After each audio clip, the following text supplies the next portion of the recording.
მოგესალმებით ძვირფასო ტელემაყურებლებო. ჩვენ მაისში ვწერთ გადაცემას, რომელსაც უძღვნით 1941-45 წლების ომის ისტორიას. მაგრამ სანამ ჩვენი დღევანდელი გადაცემის სტუმარს შემოგთავაზებდეთ, მე მინდა ნახოთ პატარა სიუჟეტი, რომელიც ჯავახიშვილის სახელობის უნივერსიტეტის ჟურნალისტიკის მიმართულების სტუდენტებმა საუნივერსიტეტო ველში ჩაწერეს აი ამ ომთან მიმართებაში. ნახოთ სიუჟეტი და მერე კი წარმოგიდგენთ ჩვენი დღევანდელი გადაცემის სტუმარს, საფრანგეთიდან ისტორიკოს ბატონ გიორგი მამულიას. მეორე მსოფლიო ომი კაცობრიობის ისტორიაში ყველაზე სისხლიანი მოვლენა იყო, რომელსაც უამრავი ადამიანის სიცოცხლე შეეწირა. ამ ომში თავის დაუნებურად საქართველოს აღმოჩნდა ჩაბმული როგორც საბჭოთა კავშირის შემადგენლობაში მყოფი ერთ-ერთი ქვეყანა. ეს რეალურად არ იყო ჩვენი ომი. შედეგად მივიღეთ რა ვიცი რა დაუფასდა ახლა სტალინმაც კი არ დაგვიფასა რეალურად შეიძლება ითქვას და იალტას კონფერენციაზე სადღეგრძელო წარმოთქვა რუსი ხალხის საპატივცემულოდ, რომ აი სწორედ რუსმა ხალხმა მოიგო ომიო და ახლა აქედან გამომდინარე უკვე საბჭოთა კავშირში ახლა რუსები მაინც ამას ძირითადად თავის გამარჯვება თვლიან.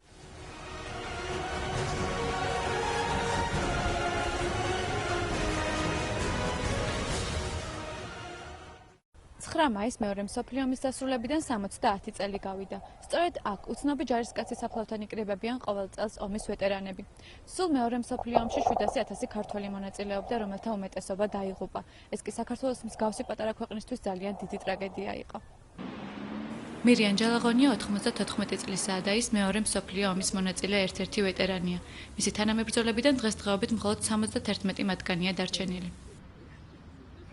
საქართველოს მონაწილეობა რომ არ შეიძლებოდა იმიტომ, რომ ყველა რესპუბლიკა ღებულობდა მონაწილეობას, თავისუფლად ყველა კეთა. ყველა ბრძოლობდა ერთიანი საბჭოთა კავშირისათვის, ყველა ერთ ხმაზე მიდიოდა. თუ რას ფიქრობენ 70 წლის წინანდელ ომზე და მასში საქართველოს მონაწილეობაზე ამ კითხვით ახალგაზრდა თაობას მივმართეთ.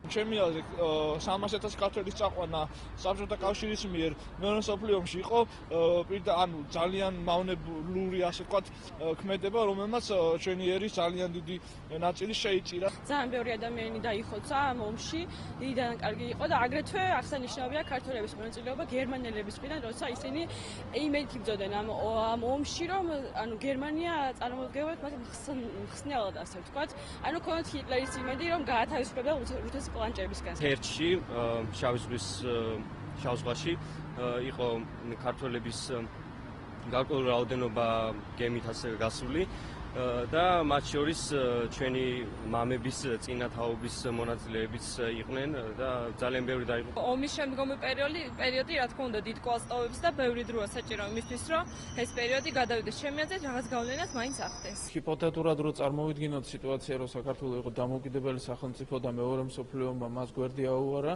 როგორც მინიმუმ იქნებოდა 200,000-ით მეტი ადამიანი, რომელიც არ დაიღუპებოდა, იქნებოდა 100,000-ით მეტი ჯანსაღი ადამიანი, ანუ 100,000-მდე ადამიანი ხეიბარი გახდა. მსხვერპლის რაოდენობას დღემდე აზუსტებენ, მინიმალური რიცხვი ალბათ 200,000-ია, შეიძლება მეტიც იყოს. და ამ პრობლემას ჩვენ დღემდე განვიცდით. 1951 წლისთვის საქართველოს კავკასიაში იყო დემოგრაფიულად ყველაზე ძლიერი რესპუბლიკა. და ანუ აზერბაიჯანმა ჩვენ გაგვისწროს სწორედ მეორე მსოფლიო ომის შედეგად და მეორე მსოფლიო ომის შემდეგ, რადგანაც ჩვენ დავკარგეთ ფაქტობრივად ეს 200,000 კაცი იყო ჩვენი გენოფონდი. ფაქტია, რომ მეორე მსოფლიო ომმა უამრავ დაღუპულ და უგზო-უკლოდ დაკარგულ ადამიანთან ერთად მძიმე დემოგრაფიული პრობლემები გამოიწვია, რაც 70 წლის შემდეგაც აქტუალურია. მოკლედ ეს იყო სიუჟეტი, რომელიც ჟურნალისტიკის მიმართულების სტუდენტების მიერ არის მომზადებული. ახლა კი ისევ მივესალმები ბატონ გიორგი მამულიას, ისტორიკოს საფრანგეთიდან. ბატონ გიორგი, მე ვიცი, რომ თქვენ ძალიან ბევრი და სერიოზული დოკუმენტები გაქვთ აი ამ პერიოდთან მიმართებაში, რომელიც საზოგადოებას არც აქვს რეალურად ნანახი და პრაქტიკულად არც არის შესწავლილი. ნუ თქვენს გარდა, აი რა სიტყოდით აი ამ ომთან მიმართებაში საქართველოს კონტექსში? საქართველოს კონტექსში რა უნდა ითქვას? უპირველეს ყოვლისა უნდა აღვნიშნოთ, რომ ჩემი აზრით, რა თქმა უნდა, ქართველებისთვის და საქართველოსთვის მეორე მსოფლიო ომი ნამდვილად არ იყო სამამულო ომი. არ იყო სამამულო ომი, იმიტომ რომ ამ შემთხვევაში ერთმანეთს უპირისპირდებოდა ორი ტოტალიტარული სახელმწიფო, ორი ტოტალიტარული სისტემა, ერთის მხრივ გერმანული ნაციონალ-სოციალიზმი და მეორეს მხრივ სტალინური ბოლშევიზმი. და თქვენ მოგეხსენებათ, რომ იმ 60 წლის განმავლობაში, რაც საქართველოს გაატარა SSR კავშირის, ესე იგი ამ შემთხვევაში შემადგენლობაში, რამოდენა უბედურება გადაიტანა ჩვენმა ხალხმა. ესე იგი, ჯერ ყველაფერს თავი რომ დავანებოთ, სტალინური პერიოდის რეპრესიები, ესე იგი 20-იანი, 30-იანი წლების რეპრესიები, ფიზიკური განადგურება პოლიტიკური და ამ შემთხვევაში, ესე იგი, ინტელექტუალური ელიტის და გარდა ამისა ისიც, რომ ფაქტობრივად ქართველების გაწევაც ამ შემთხვევაში ამ ომში და ქართველების მონაწილეობაც არ იყო დამოკიდებული ქართველებზე ამ შემთხვევაში. ანუ საქართველოს იყო უზარმაზარ იმპერიაში, როგორც მისი შემადგენელი ნაწილი და ქართულ ხალხს არ ეკითხებოდნენ ძირწილად უნდა მაგას ომი თუ არ უნდა ომი, უბრალოდ იწვევდნენ და ესე იგი აგზავნიდნენ ომში. კი, მაგრამ აი ჩვენ შეგვიძლია არსებობს სტატისტიკური მონაცემებით, აი მოკავშირე რესპუბლიკებთან მიმართებაში ტერიტორიული რაოდენობიდან გამომდინარე ყველაზე მეტი ადამიანი სწორედ საქართველოსდან დაიღუპა. ნუ ალბათ ეს იმითაც იყო განპირობებული სტალინი წარმოშობით ქართველი იყო და ამიტომ ამაზე მიდიოდა სერიოზული რა თქმა უნდა. ახლა ამ შემთხვევაში მე დარწმუნებული ვარ, რომ სტალინის ქართველობა თამაშობდა როლს სწორედ ჩვენს წინააღმდეგ ამ შემთხვევაში. აი, ბევრი ლაპარაკობს და ბევრი წერს, რომ თითქოს და სტალინის ქართველობა ეს სრულად ლეგენდიზირებულია, რა თქმა უნდა, თითქოს და სტალინის ქართველობა რაღაცაში ადგებოდა საქართველოს და საქართველოს იყო თითქოს და პრივილეგირებულ მდგომარეობაში. და პრივილეგირებულ მდგომარეობაშიც კი, რა თქმა უნდა, სრული სისულელე. ამ შემთხვევაში სტალინისთვის უპირველეს ყოვლისა საჭირო იყო საკუთარი ხელისუფლების შენარჩუნების მიზნით დაემტკიცებინა უპირველეს ყოვლისა რუსებისთვის, რომ ის თავს მოიაზრებს რუსად და არა ქართველად. და ამან გამოიწვია სწორედ ის, რომ აი ასეთი მასობრივი გაწვევა მოხდა ქართველების და გარდა ამისა ისიც თუ რა მძიმე მონაკვეთებზე უწევდათ ქართველებს ბრძოლა, მაგალითად ავიღოთ ყირიმის ფრონტი, არა, ესე იგი 1942 წლის უშუალოდ გაზაფხულის საათს გადასროლი იყვნენ ქართული დივიზიები, რომლებიც ფაქტობრივად უდიდესი დანაკარგი განიცადეს, ესე იგი განადგურებული იქნენ კიდევაც ფაქტობრივად. და არა მხოლოდ ქართველები, კავკასიური დივიზიებიც იქნა, აზერბაიჯანული დივიზიებმა განიცადეს უდიდესი, ესე იგი, ეს დანაკარგები და მე ყოველ შემთხვევაში ახლა რასაც ვუყურებ, ესე იგი, მე არავითარ შემთხვევაში არ მიმაჩნია, რომ მეორე მსოფლიო ომი ჩვენ შეგვიძლია აღვიქვათ როგორც დიდი პატრიოტული ომი, როგორც პატრიოტული ომი. ეს არ იყო ჩვენთვის სამამულო ომი. ეს იყო იმპერიალისტური ომი, რომელშიც ჩვენ ძალით, ესე იგი, გვაიძულებდნენ მონაწილეობა მიგვეღო, ვინაიდან თვითონ საქართველო არ იყო ამ დროს დამოუკიდებელი სახელმწიფო. და არ იყო გამკარგული თავისი. და რა თქმა უნდა და საკუთარ თავს არ ეკუთვნოდა უპირველეს ყოვლისა, საკუთარ თავს არ ეკუთვნოდა. აი რა დოკუმენტები არის ის, რაც იწვევს ინტერესს და გარკვეულწილად შეცვლის ხედვას აი ამ ეპოქასთან მიმართებაში. მაგალითად, აი მე შემოხვედრია ეგეთი დოკუმენტი, ძალიან საინტერესო დოკუმენტი 1941 წლის, ესე იგი წარმოიდგინეთ თქვენ 22 ივნის დაიწყო ომი და 1941 წლის შემოდგომა.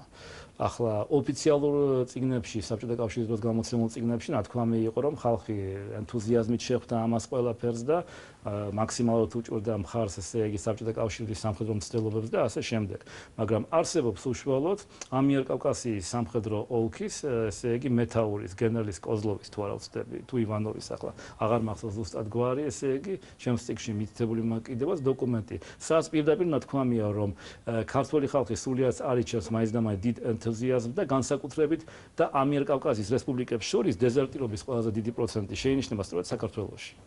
რაც ნიშნავს იმას, რომ მაინც და მაინც ქართველები არ იყვნენ ენთუზიასტები, წასულიყვნენ ომში და თავი შეეწირათ იმ საქმისთვის, რომელიც სრულიადაც არ იყო დაკავშირებული მათ საქმესთან. თუმცა ეს დოკუმენტი ქართულ საბჭოთა ისტორიოგრაფიაში ვერ მოხდებოდა, იქიდან გამომდინარე, რომ ეს გარკვეულწილად ერის კომპრომატირებაც შეიძლებოდა ბუნებრივია და ახლაც სხვათა შორის ახლა ბევრი ისტორიკოსი ამბობს, რომ რადგან ჩვენ ამ თემაზე საუბარი, ვთქვათ, რომ ჩვენ ესე ვთქვათ, ეს უფრო მომგებიანია, მაგრამ ერმა უნდა იცოდეს სიმართლე და ერმა უპირველეს ყოვლისა უნდა იცოდეს სიმართლე იმ საბჭოთა კავშირის შესახებაც, რომელიც აიძულებდა ქართველებს წასულიყვნენ და ებრძოლათ, ესე იგი, უშუალოდ ამ შემთხვევაში მეორე მსოფლიო ომში. რას იცავდნენ ისინი, ესე იგი, ამ შემთხვევაში? რას იცავდნენ? გულაგს იცავდნენ? თუ იცავდნენ იმ სისტემას, რომელიც ფაქტობრივად ქართველებს ანადგურებდა როგორც ერთს. კი, მაგრამ აი მიჩნეულია ფაშიზმი, მიჩნეულია როგორც ძალიან დიდ ბოროტებად და აი ამ ბოროტების დამარცხებლად არის მოწოდებული ალტერნატიული ძალა საბჭოთა იმპერიის სახით. გასაგებია, მაგრამ მე არ მიმაჩნია, მაგალითად, ხა მე მესმის, რომ მე ამ შემთხვევაში არ ვარ პოლიტკორექტული, შეიძლება, მაგრამ მე არ მიმაჩნია, რომ კომუნიზმი იყო ფაშიზმზე ნაკლები ბოროტება.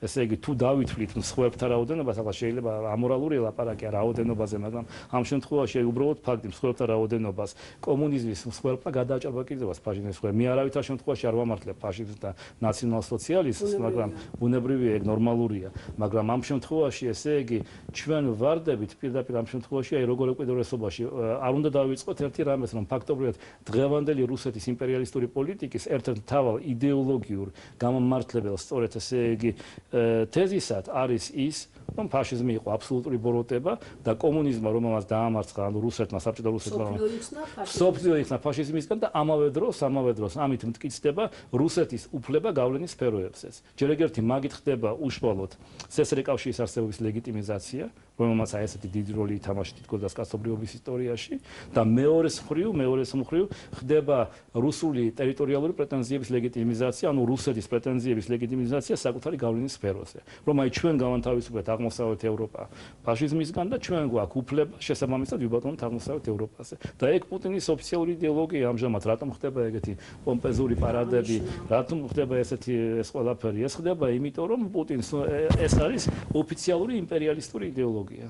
და უფრო მეცაც გეტყვით ფაქტობრივად აი როგორ იქცევა ამ შემთხვევაში პუტინი აი ფაქტობრივად ყაენისავით ზის მოსკოვში და ლოიალობის მაჩვენებლად მიიჩნევა ჩამოვა თუ არა ესა თუ ის სახელმწიფოს ხელმძღვანელი მასთან და მიიღებს თუ არა მონაწილეობას იგი იმაში რითაც დაუდასტუროს საკუთარი ერთგულება და ლოიალურობა ფაქტობრივად და აღიარება იმ პოლიტიკის რასაც და აღიარება იმისა რომ რუსეთს აქვს უფლება იმპერიალისტურ პოლიტიკას აი ისევ რომ მიუბრუნდეთ ამ 41-45 წლის ომებს აი კიდევ თუ არის რაიმე ისეთი დოკუმენტი, რომელმაც შეიძლება ახალი ფურცლების ჩაამატოს აი ამ საბჭოთა ისტორიოგრაფიაში. არსებობს უამრავი განსაკუთრებით აი მე უნდა გამოვყო როგორი მდგომარეობა იცით, ესე იგი ახლა მე თავის დროზე დაწერილს მქონდა კიდევაც ჩემი წიგნი ესე იგი ვერმახტის ქართულ ლეგიონზე მეორე მსოფლიო ომის დროს და ცალკე თავი მაქვს მიუძნილი კავკასიის ბრძოლისათვის. ანუ ეს არის ბრძოლა, როდესაც ერთმანეთს უპირისპირდებიან გერმანელები და ამ შემთხვევაში საბჭოთა ჯარი კავკასიის ფრონტზე არც თუ ისე შორს საქართველოსგან ესე იგი არა. ამ შემთხვევაში ჩვენ აი უნიკალური მდგომარეობა გვაქვს, უნიკალური დოკუმენტები ჩამივარდა ხალხში, მოვიწია.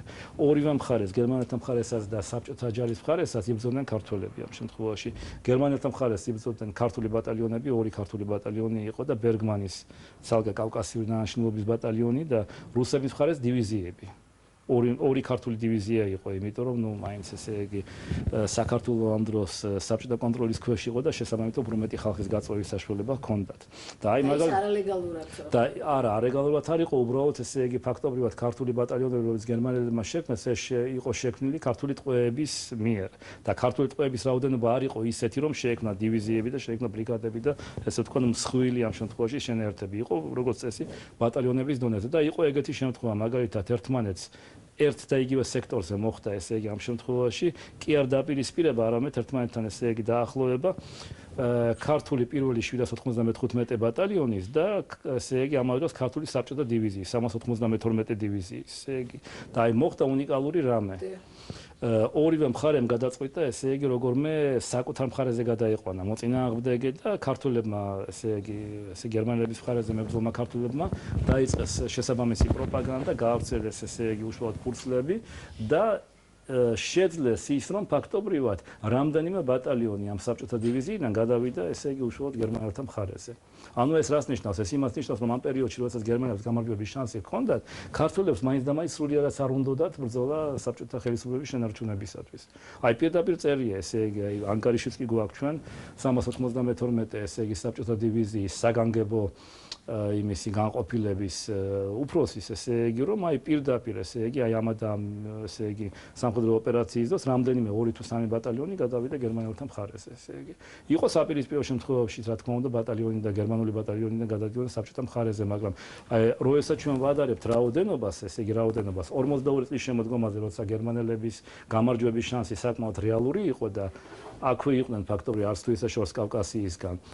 ფაქტობრივად დეზერტირობის რაოდენობა ქართული დივიზიებიდან იყო ძალიან მაღალი. რაც იმით დამთავრდა, მაგალითად 392 დივიზია გადაიყვანეს ბათუმში და მას შემდგომ საერთოდ ფრონტზე არც გამოუყენებიათ. ესე იგი, იყო მეორე შემთხვევაც 494 ქართული დივიზია დაუპირისპირდა ამ შემთხვევაში ბერგმანის კავკასიური საგანგებო დანიშნულების ბატალიონს, რომელიც შედგებოდა როგორც ქართველი ემიგრანტებისგან, ისე ყოფილი ტყვეებისგან, რომლებიც გადავიდნენ ამ შემთხვევაში გერმანელთა მხარეზე. იქაც ანალოგიური შედეგი იყო ამ შემთხვევაში, არა, ესე იგი, რამდენიმე ბატალიონი და საარტილერიო ბატარეაც კი მახსოვს აი ახლა კარგად, გადავიდა გერმანელთა მხარეზე, ესე იგი და გერმანელებს შეუერთდა. რაც იმის მაჩვენებელია, რომ 42 წელს, როდესაც უკვე შემოდგომოდა, როდესაც გერმანელები კავკასიას მიუახლოვდნენ, ქართველები მაინც და მაინც სრულიად არიჩვენენ ენთუზიაზმს იმისთვის, რომ მებრძოლათ საბჭოთა კავშირის გადარჩენისათვის და ეს იმ პირობებში, როდესაც ფაქტობრივად საბჭოთა საქართველო იმყოფებოდა სრულ საინფორმაციო ვაკუუმში. აი ახლა ბევრი ივიწყებს იმას, რომ ფაქტობრივად ეს ახლა არის ადვილი ამაზე მსჯელობა, როდესაც შენ გაქვს ალტერნატიული საინფორმაციო წყაროები, გაქვს ტელევიზია, გაქვს რადიო, გაქვს გაზეთები და იმ დროს საქართველოს მოსახლეობა იყოფოდა სრულ საინფორმაციო ვაკუუმში. გამოდიოდა მხოლოდ საბჭოთა გაზეთები, მხოლოდ საბჭოთა რადიო და მხოლოდ საბჭოთა პროპაგანდა. და მხოლოდ საბჭოთა ფილმების ბუნებრივია და ასეთ პირობებში, როდესაც ესე იგი ასეთი დიდი რაოდენობა ხალხის გადადის შენი ესე იგი ამ შემთხვევაში მოწინააღმდეგის მხარეზე, ეს რამეზე ლაპარაკობს ხომ ეგრე?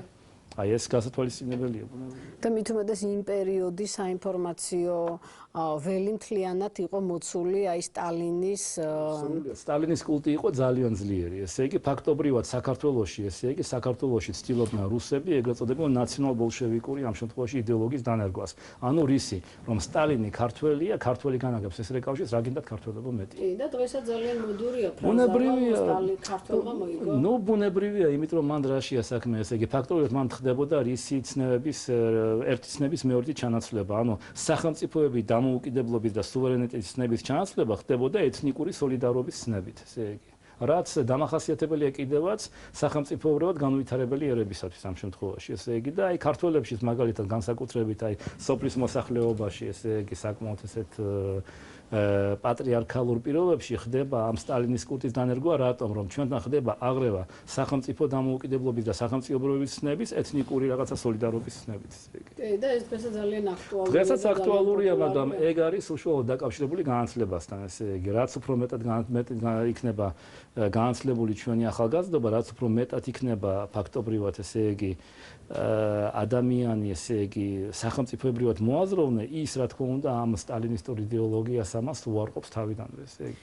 კი, მაგრამ აი მივხვდეთ ახლა, როდესაც პერიოდია გასული საინფორმაციო სივრცე გახსნილი, არსებობს ინტერნეტი, წვდომა ყველანაირი ინფორმაციაზე, მაინც ადამიანებს აი წლევანდელმა 9 მაისმაც საქართველოში აღნიშნულმაც კი გარკვეულწილად დაგვაფიქრა იმაზე, რომ კვლავ ძველი ვითარება, ანუ ადამიანები ფიქრობენ, რომ ეს იყო მათი ომი და ეს იყო მათი ბრძოლა ფაშიზმის წინააღმდეგ და თან ისე დგება პოზიციურად, რომ შენ თუ არ დგახარ საბჭოთა კავშირის მხარეს, ბოლშევიკების მხარეს, ანუ გამოდის, რომ შენ ფაშიზმის მომხრე ხარ გაუკვეულწილად და აი ეს უნდა გაიმიჯნოს. აი სრულებით აბსურდია, რასაც ესენი იძახიან. ჯერ ეგერთი ყველაფერს თავი რომ დავანებოთ, ეს არა ჩემი გამოგონება და ამ შემთხვევაში მე არა ვარ ამის ესე იგი ინიციატორი, მაგრამ უცხოეთის ისტორიოგრაფიაში მაგალითად რომელიც განიხილავს დაუშვათ, არა მხოლოდ დაუშვათ ქართველების ბრძოლას საბჭოთა კავშირის წინააღმდეგ, არამედ ყველა არარუსი ხალხის ბრძოლას დაუშვათ, იმიტომ არსებობდა ვერმახტში იყო შექმნილი აზერბაიჯანული ლეგიონი, ჩრდილოკავკასიური ლეგიონი, სომხური ლეგიონი, ვოლგისპირა თათრების ლეგიონი, ყირიმელი თათრების ლეგიონი და თურქესტანის ლეგიონიც კი, ესე იგი. ამიტომ ყველა ეს საჯარისო ფორმირება განიხილება როგორც მესამე ძალა. ანუ მესამე ძალა რას ნიშნავს? ესე იგი, ძალა, რომელიც უპირისპირდებოდა ჰიტლერსაც და სტალინსაც, რომლებიც იბრძოდნენ ამ შემთხვევაში ამ ხალხის, ესე იგი, სამშობლოს დამოუკიდებლობისთვის ფაქტობრივად, ესე იგი. და რუსებში სხვათა შორის, აი მე წაკითხული მან კიდევაც კაზანცევი იყო ეგეთი ცნობილი ავტორი, მაგას აქვს დაწერილი წიგნი, რომელსაც ქვია ტრეტიე სილა, მესამე ძალა, სადაც პირდაპირ ესე იგი ის აჩვენებს თვალნათიო, რომ ვლასოვის მოძრაობა, მაგალითად, ვლასოვური მოძრაობა იყო მიმართული როგორც ბოლშევიკების, ისე ჰიტლერის წინააღმდეგ, ესე იგი. საბოლოო ჯამში. უბრალოდ ჰიტლერის ესე იგი ამ შემთხვევაში ვერმახტის პირობებში არსებობდა საშუალება ამ ძალის შექმნის. რა თქმა უნდა, გერმანელები უშუალოდ ესე იგი ამ შემთხვევაში ჰიტლერი ესე იგი წინააღმდეგი იყო ამისა და წინააღმდეგი იყო შეიძლება დამოუკიდებლობისა ესე იგი ხალხებისა, მაგრამ საბოლოო ჯამში აქ უნდა გავითვალისწინოთ, რომ ესე იგი ვერმახტიც და მესამე რაიხიც არ იყო ისეთი მონოლითური და არ იყო ისეთი ტოტალიტარული სახელმწიფო, როგორც დაუშვათ CSR კავშირი. ანუ რაში იგულისხმება? იგივე მესამე რაიხის საგარეო საქმეთა სამინისტროში არსებობდა უამრავი ხალხი, რომელიც დაპირისპირებული იყო კიდევაც ნაციონალ-სოციალიზმის პრაქტიკასთან, არიზიარებდა მას და ინარჩუნებდა დიდ პოსტებს. ესე იგი, მაგალითად, ერთ-ერთი ესეთი პიროვნება იყო ფრიდრიხ ვერნერ ფონ შულენბურგი, ესე იგი, გერმანიის ელჩი დამოუკიდებელ საქართველოში 1918 წელს და ქართველების დიდად მოყვარული ადამიანი, რომელმაც 1942 წლის ზაფხულზე ადლონში, ესე იგი, ეს ცნობილი ფეშენებელური სასტუმრო იყო ბერლინში, ფაქტობრივად მოაწყო კონფერენცია ყველა CSR კავშირის დამონებულიერების წარმომადგენლებისა. და ქართველებისგან მან დაპატიჟებული იყვნენ ისეთი მოღვაწეები, როგორც იყო მაგალითად სპირიდონ კედია, ზურაბ ავალიშვილი, ლეო კერესელიძე, მიხაკო წერეთელი, შალვა მაღლაკელიძე, ესე იგი და სხვაები და შექმნა კიდევაც ეროვნული კომიტეტები ფაქტობრივად. სამწუხაროდ ამ ეროვნულ კომიტეტებს არ ეწერათ ის, რომ გერმანელებს ეღიარებინათ დამოუკიდებელ სახელმწიფოთა მთავრობად, იმიტომ თვითონ ჰიტლერი წინააღმდეგი იყო, მაგრამ შულენბურგი აი თავის დონეზე ამ საქმეს აკეთებდა და იმედი ჰქონდა, რომ დროთა განმავლობაში ჰიტლერის იძულებული იქნება საბოლოო ჯამში აღიაროს ეს სტრუქტურები, როგორც ესე იგი ამ შემთხვევაში აი დამოუკიდებელი სახელმწიფოს მთავრობის რაღაცა ესე იგი აი მათ რა ქვია სტრუქტურად. აი თქვენ ისტორიკოსი, რომელიც არ ხართ დამოკიდებული და ვალდებული ხელისუფლებასთან, ან კონკრეტულ პარტიასთან და ცხოვრობთ თქვენი მეცნიერებით, ხო? როგორ ფიქრობთ, როგორ უნდა იწერებოდეს უახლესი ისტორიის სახელმძღვანელოები? უახლესი ისტორიის სახელმძღვანელოები უნდა იწერებოდეს უპირველეს ყოვლისა სახელმწიფოებრივი ინტერესებიდან გამომდინარე, ესე იგი და საქართველოს დამოუკიდებლობის ინტერესებიდან გამომდინარე, ესე იგი. თუ კი ჩვენ გვინდა ვისაუბროთ საქართველოს დამოუკიდებლობაზე, თუ კი ჩვენ გვინდა შევინარჩუნოთ დამოუკიდებლობა, ჩვენ უნდა შევქმნათ შესაბამისი იდეოლოგია, რომელიც ხელს შეუხსნის შეუწყობს, რა თქმა უნდა, ამ დამოუკიდებლობის განმტკიცებას და განსაკუთრებით, ესე იგი, ამ დამოუკიდებლობის, ესე ვთქვათ, შემეცნებას ჩვენი მოსახლეობის მიერ. და საუკეთესო გზა არის ბალტიისპირეთის გზა, მიმაჩნია, სადაც ფაქტობრივად ახლა ბალტიისპირეთშიც იყვნენ ამ შემთხვევაში, ესე იგი, ბალტიისპირელები, რომლებიც იბრძოდნენ გერმანელთა მხარეზე, მაგრამ მათ არავინ არ განიხილავს გერმანელ კოლაბორანტებად და ესე იგი ამ შემთხვევაში ფაშისტ კოლაბორანტებად. ესენი მიიჩნევიან მესამე ძალად და იმ საჯარისო ფორმირებებად, რომლებმაც მართალია გერმანულ შეიძლება უნიფორმას ატარებდნენ და გერმანული ჩაფხუტები ეხურათ, მაგრამ იბრძოდნენ დამოუკიდებელი ბალტიისპირეთისათვის. ესე იგი და აქაც ეგრეა ანალოგიურად ქართულებშიც ეგრე არის და რაც შეეხება უშუალოდ აი იმას, რომ რაღაცა ხალხის გარკვეული ნაწილი ამ შემთხვევაში, ესე იგი, საკუთარ თავს სოლიდარობას უცხადებს, ესე იგი, ამ შემთხვევაში ამ ესე იგი, სამამულო ომის ცნებას და სიტყვებს, ესე იგი, ამ შემთხვევაში დაიცვას ის, აქ უნდა გავითვალისწინოთ ერთი რამეც, რომ აქ არის ძალიან დიდი, ესე იგი, თაობათა შორის დაპირისპირება. მოიხსენეთ ყურადღება, ახალგაზრდობა მაინც და მაინც ამ იდეოლოგიას არ უჭერს, რა ძირითადად ეს არიან ვეტერანები. ანუ ის ხალხი, რომელიც ფაქტობრივად, რომელიც იდეოლოგიურად ჩამოყალიბდა იმ დახშულ, ესე ვთქვათ, საინფორმაციო სივრცეში, რომელიც არსებობდა სტალინისტური, ესე იგი, CSR კავშირის დროს. და თქვენ მოგეხსენებათ, რომ ადამიანი საერთოდ ყალიბდება პირველი საკუთარი ცხოვრების 30 წლის განმავლობაში, ესე იგი, ამათი ახალგაზრდობა, ესე იგი, ფაქტობრივად ამ ახალგაზრდობამ გაიარა სტალინის კულტის ქვეშ. სკოლაში ეუბნებოდნენ, რომ სტალინი არის, ესე იგი, ამ შემთხვევაში ესე იგი ყველაფერი ხო ფაქტობრივად ყველაფერი და ესე იგი იდეალური ადამიანი და ესე იგი სტალინისტური წყობა ხო ბუნებრივია ქვეყანა რაც ყველაზე საინტერესოა ბუნებრივია სტალინი იყო გაიგებული ფაქტობრივად ყველაფერთან ქვეყანასთანაც რა თქმა უნდა ფაქტობრივად ღმერთის ცნება სტალინის ცნება ესე იგი ხელობა რა თქმა უნდა მაგრამ ბუნებრივია მაგრამ ღმერთის ცნება ჩანაცვლებული იქნა სტალინის ცნების მიერ და პირველი 30 წლის განმავლობაში როდესაც ესე იგი ადამიანს აი ესეთ იდეოლოგიას ჩაუსახავენ ძალიან ძნელია მისი ფაქტობრივად გადარწმუნება რომ ეს ესე არ იყო. ამიტომაც ჩემი აზრით ამ შემთხვევაში ნუ ადამიანმა რომელსაც 90 წელს მიაღწია და ასეთი იდეოლოგია შერჩა, იმას უკვე არაფერი არ გამოასწორებს, მაგრამ ახალგაზრდობაში ეს მაინც და მაინც არ არის მოდებული თუ არ ჩავთვით ნუ რამდენიმე ამ შემთხვევაში რაღაცა ანგაჟირებულ ადამიანს პოლიტიკურს, ვინც ამ შემთხვევაში პრორუსულ ამ ორგანიზაციებს. მე მიმაჩნია რომ მთავარი არის უპირველეს ყოვლისა განათლება და მთავარია უპირველეს ყოვლისა ესე იგი ზოგადი კულტურული დონის ამაღლება. ეს. კი, და ბუნებრივია და მთავარი არის ობიექტური ისტორია, რომელიც ადამიანს შესაძლებლობას მიცემს თვითონ ჩამოიყალიბოს საკუთარი, ასე ვთქვათ, ღირებულებები. ობიექტური ისტორია და უპირველეს ყოვლისა ისტორია, რომელიც ემყარება სახელმწიფოებრივ ინტერესებს. ამაშია საქმე. შეიძლება პოლიტკორექტულადაც არ ჟღერდეს ზოგიერთი ამ შემთხვევაში მისი ამ შემთხვევაში ეს თეზა, მაგრამ სახელმწიფო ინტერესი უპირველეს ყოვლისა, ეროვნული ინტერესი უპირველეს ყოვლისა, მე ვიტყოდი ეგრე. კი ბატონო, ამ პატრიოტულ ნოტაზე ჩვენ ვეცდებით რომ გარკვეულწილად დავამთავროთ ჩვენი შეხვედრა. ძალიან დიდი მადლობა მინდა გითხრა სტუმრობისთვის. მე კი ჩვენს ტელემაყურებლებს შევახსენებ, რომ ჩვენი დღევანდელი გადაცემის სტუმარი გახდათ ისტორიკოსი საფრანგეთიდან ბატონი გიორგი მამულია. დიდი მადლობა ყურადღებისთვის, მომავალ შეხვედრამდე.